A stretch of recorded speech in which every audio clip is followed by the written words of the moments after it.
আসসালামু আলাইকুম। সূরা মায়েদা রুকু ৩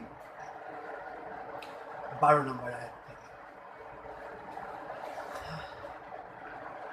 আল্লাহ বনি ইসরায়েলের কাছ থেকে একই ধরনের অঙ্গীকার গ্রহণ করেছিলেন। তাদের মধ্যে ১২ জনকে দলপতি নিযুক্ত করেছিলেন। আল্লাহ তখন তাদের বলেছিলেন, আমি তোমাদের সঙ্গেই আছি। তোমরা যদি নামাজ কায়েম রাখো, জাকাত আদায় করো, আমার রসুলদের মেনে চলো, আল্লাহকে কার্যে হাসানা দাও, অভাবীকে দান করো, তবে আমি অবশ্যই তোমাদের পাপ মোচন করব। তোমরা জান্নাতে দাখিল হবে। এরপর যে সত্য অস্বীকার করবে সে নিশ্চয় হেদায়েতের সরল পথ থেকে বিচ্যুত হবে। কিন্তু অঙ্গীকার ভঙ্গের কারণে আল্লাহ তাদের প্রত্যাখ্যান করেছেন। তাদের অন্তরে আস্তর পড়ে গেছে। তারা কালামের শব্দমালার আসল অর্থ বিকৃত করে উপস্থাপন করছে। তাদের যে শিক্ষা দেয়া হয়েছিল তার এক অংশ তারা ভুলে গেছে। তাই তুমি তাদের অধিকাংশকেই সবসময় বিশ্বাসঘাতকতা করতে দেখবে। তারপরে তাদের ক্ষমা করো ও উপেক্ষা করো। নিশ্চয় আল্লাহ সদাচারীদের ভালোবাসেন। ১৪, যারা বলে আমরা খ্রিস্টান, আমি একইভাবে তাদেরও অঙ্গীকার গ্রহণ করেছিলাম, কিন্তু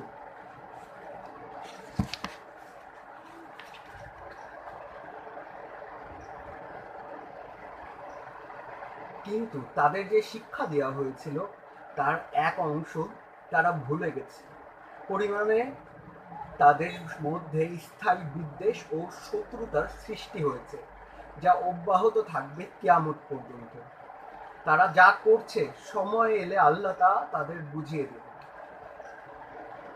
১৫ থেকে ১৬, হে কিতাবীরা, তোমাদের কাছে আমার রসুল এসেছে। সে তোমাদের কাছে প্রেরিত কিতাবের এমন অনেক কথাই প্রকাশ করেছে যা তোমরা গোপন করে রেখেছিলে। আবার বর্তমানে অপ্রয়োজনীয় এমন অনেক বিষয় সে উপেক্ষাও করেছে। এখন আল্লাহর কাছ থেকে আলোকবর্তিকা ও সুস্পষ্ট সত্য কিতাব তোমাদের কাছে এসেছে।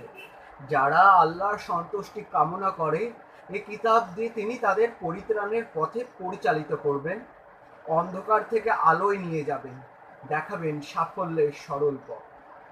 যারা বলে মরিয়ম পুত্র মসিহ আল্লাহ, তারা অবশ্যই সত্য অস্বীকারী। হে নবী, ওদের বলো যে আল্লাহ যদি মরিয়ম পুত্র মসিহ, তার মা ও পৃথিবীর সবাইকে ধ্বংস করতে চান, তবে কার শক্তি আছে তাকে বাধা দেয়? মহাকাশ ও পৃথিবীর সবকিছুর একমাত্র মালিক আল্লাহ। তিনি যা ইচ্ছা সৃষ্টি করেন, আর আল্লাহ সবকিছুর উপরই ক্ষমতাবান। ১৮, ইহুদি ও খ্রিস্টানরা বলে আমরা আল্লাহর সন্তান ও তার প্রিয় পাত্র। হে নবী, বলো যদি তাই হয় তবে কেন তিনি পাপের জন্য তোমাদের শাস্তি দেন? সত্য এই যে তোমরা আল্লাহর সৃষ্ট অন্যান্য মানুষদের মতোই মানুষ। আল্লাহ যাকে ইচ্ছা ক্ষমা করেন, যাকে ইচ্ছা শাস্তি দেন।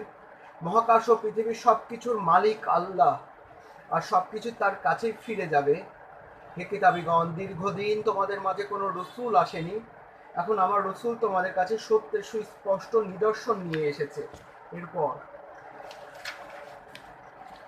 তোমরা আর বলতে পারবে না যে আমাদের কাছে সুসংবাদদাতা বা সতর্ককারী আসেনি। জেনে রাখো, আল্লাহ সবকিছুর উপরই ক্ষমতাবান। আসসালামু আলাইকুম।